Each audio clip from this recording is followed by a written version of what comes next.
Hi again, everybody, and welcome to the Ingles Furman Radio Network preview of this weekend's matchup here at Paladins Stadium. As my friend Daniel Hooker likes to call this one, the battle for purple supremacy in the Southern Conference. It is Furman and Western Carolina on Military Appreciation Day here in the shadow of Paris Mountain. I am Dan Scott, the voice of the Paladins, looking forward to getting back into the broadcast booth with my partners David Cobb, Marcus McMorris, and Tom Van Hoy, and bringing you all the action of Furman football via the Fan Upstate, our flagship station here in Greenville and Spartanburg. 12:30 airtime with the Pepsi countdown to kickoff and a 2 o'clock kick here at Paladin Stadium. This Southern Conference matchup between these teams, and it ought to be a good one. You want to say a classic battle of great offense versus great defense, but I think Furman's offense is going to have something to say about that as well, and we'll talk about that as we go on through the course of this one. Of course, the Paladins coming off of that slobber knocker, for lack of a better term, down in Charleston last week, the 21-10 win over the Citadel.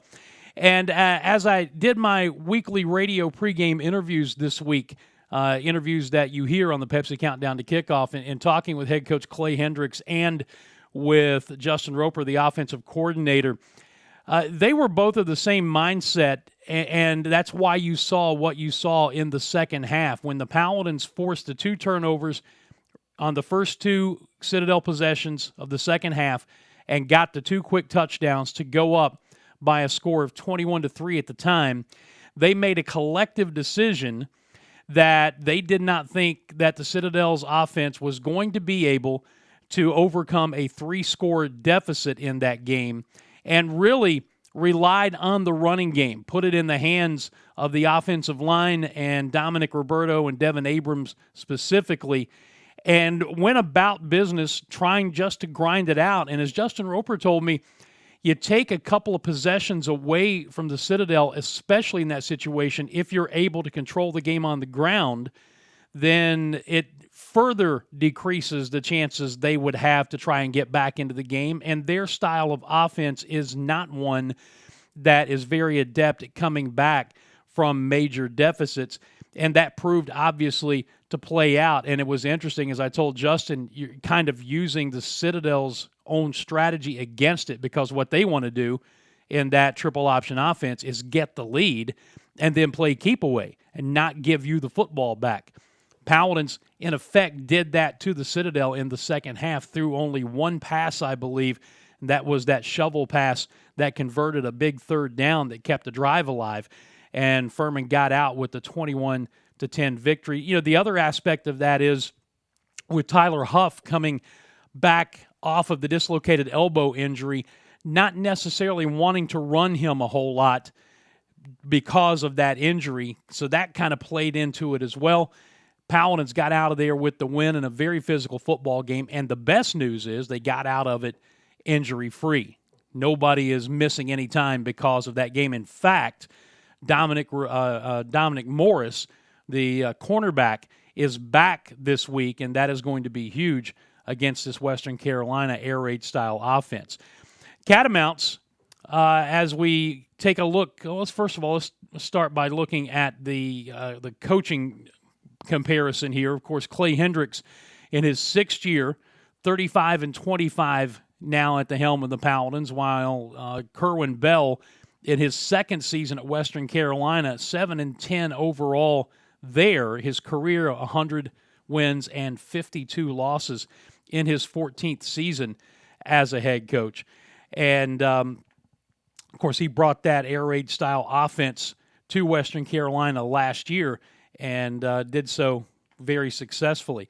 When we take a look at the numbers comparison between these teams, I talked about the inclination is to say great offense versus great defense, because as you look at this head-to-head team comparison graph, every offensive category except the rushing yardage favors Western Carolina, and every single defensive category favors the Paladins.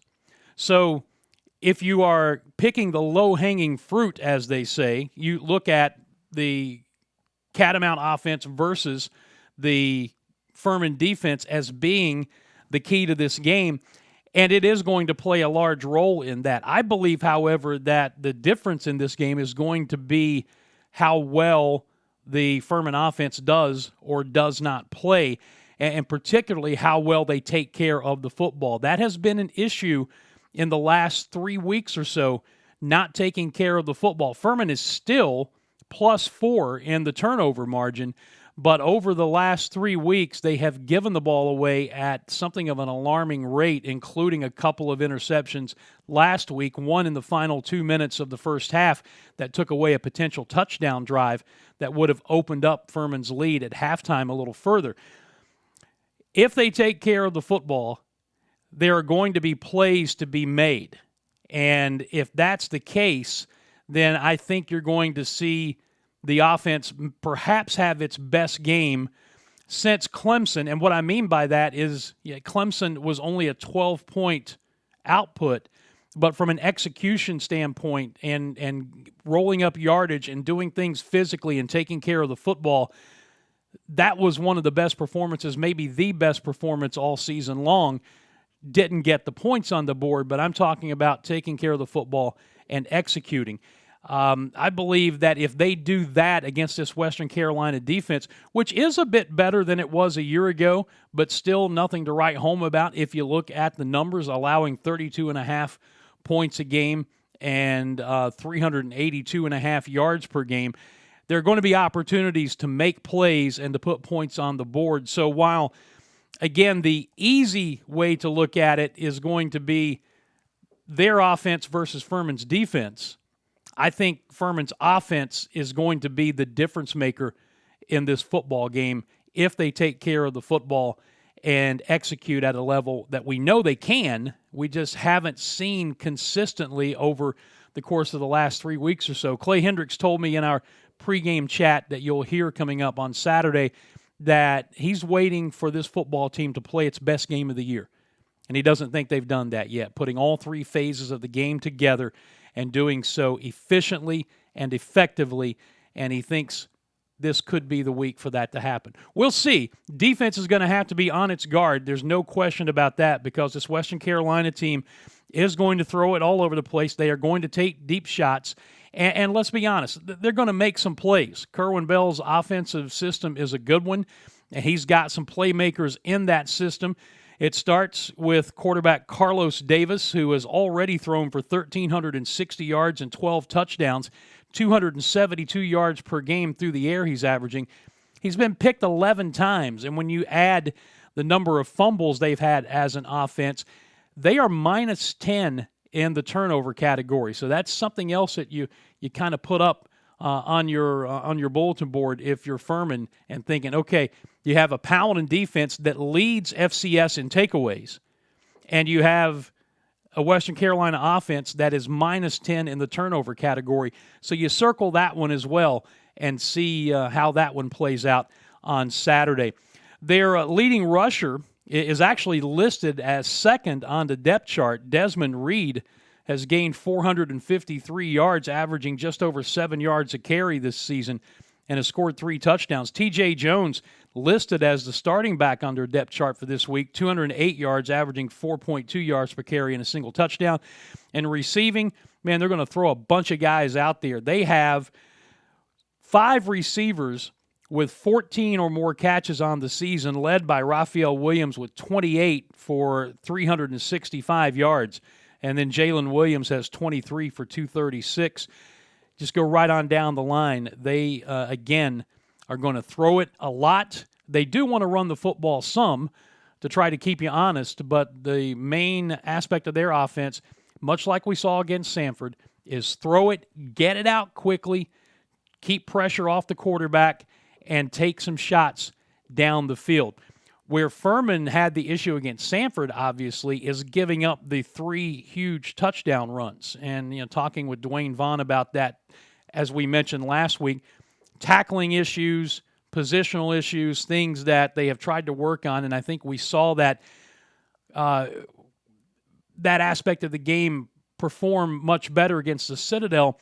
But the Citadel is also a different style of offense where they are not going to out-athlete you. They're not going to get guys in space as much and try to go one-on-one. They're more of a physical type team. So I think the bigger test for the defense will be this week when you're going to have linebackers, defensive backs in space having to make tackles one-on-one and prohibit Western Carolina's offense from making big plays.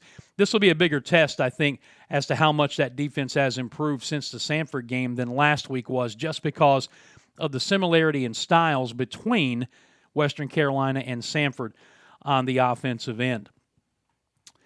Taking a look at the Southern Conference standings as we get into play today, Mercer and Samford still undefeated at the top at 3-0, Chattanooga 2-0, with Furman at 2-1, and then everybody else under 500 in the league. This Western Carolina team 3-3 overall, 1-2 in the league. The Citadel now 1-2. ETSU, George Quarles and company, got their first conference win last week, 1-3. They've played more conference games at 4 total than anybody in the league so far. VMI and Wofford still looking for their first conference wins. Wofford looking for its first win overall at 0-6. The upcoming schedule for this Saturday, Samford is off. You have the 1:30 kickoffs between the Citadel and Wofford up in Spartanburg, and VMI at Chattanooga. Our game here kicks off at 2 p.m., and the ETSU at Mercer at 4 o'clock down in Macon, Georgia. That is your Southern Conference schedule for the weekend. As mentioned here at Paladin Stadium, it is Military Appreciation Day, so we look forward to honoring those who have served and continue to serve our country and tip our cap to them because they certainly deserve it. And just a reminder that all of our Fan Day activities are back and up and running. When we had the last home game a couple of weeks ago, they had made the decisions because of the hurricane to shut all of that down, not knowing it was going to be a Chamber of Commerce Saturday. But all of that is back in action. It opens up at noon. We've got the live music. We've got the food trucks, the cornhole games, all of those activities outside the stadium. And then, as mentioned, Military Appreciation Day here inside Paladin Stadium for Furman and Western Carolina. Looking forward to having you here. Plenty of tickets are still available. You can get those at FurmanPaladins.com, or you can call my buddy Dwight Covington or Georgie down in the ticket office, and they'll be happy to hook you up with tickets. We do expect a really good crowd here. This has become a great game day atmosphere again over the last couple of seasons, and looking forward to adding to it on Saturday. Would love to have you as being a part of it. If you can't make it, game will be televised. It is the Next Star game of the week. Our good friend Pete Yanity will be in the booth doing the play-by-play in that one. If you're not coming, you can watch it, but we always tell you, no offense to Pete, I love the guy, turn the sound down, sync up the radio broadcast, and listen to us. We begin with the Pepsi Countdown to kickoff at 12:30, and the game kick will be right at 2:02 p.m. for a Southern Conference matchup here at Paladin Stadium between Furman and Western Carolina. Hope you can make it. If not, hope to have you on board for the radio broadcasts. Look forward to seeing you out here, and we'll be back with one of these again next week when Furman goes back on the road toward VMI. Until then, until Saturday at 12:30, I'm Dan Scott saying God bless you. So long, everybody.